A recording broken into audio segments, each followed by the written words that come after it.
ആരോഗ്യത്തോടെ ഇരിക്കാം. മികച്ച പരിചരണം ഞങ്ങളുടെ ഉറപ്പ്. Shoranur medical trust, Shoranur.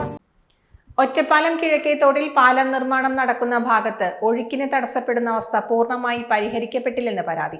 കൂട്ടിയിട്ട മണ്ണ് ഉൾപ്പെടെ തടസ്സങ്ങൾ പൂർണ്ണമായി നീക്കാൻ നടപടി ആവശ്യപ്പെട്ട് മുസ്ലിം ലീഗ് സബ് കളക്ടറെ സമീപിച്ചു. മഴ പെയ്ത് തോട്ടിൽ ഒഴുക്ക് വർദ്ധിച്ചാൽ കരകളിൽ വെള്ളം കയറുമെന്ന ആശങ്കകൾക്കിടെയാണിത്. നേരത്തെ ഒഴുക്ക് പ്രളയകാലങ്ങളിൽ വെള്ളം കരകളിലെ ജനവാസ മേഖലകളിൽ കയറിയിരുന്നു.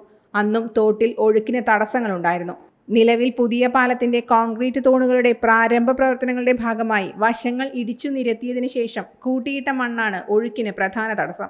മഴയുടെ ഇടവേളയിൽ ഇവ നീക്കി തുടങ്ങിയെങ്കിലും ഫലപ്രദമല്ലെന്നാണ് ആക്ഷേപം.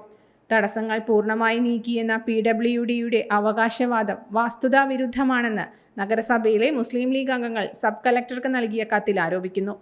തടസ്സങ്ങൾ പൂർണ്ണമായി നീക്കി ഒഴുക്ക് സുഗമമാക്കണമെന്നാണ് ആവശ്യം.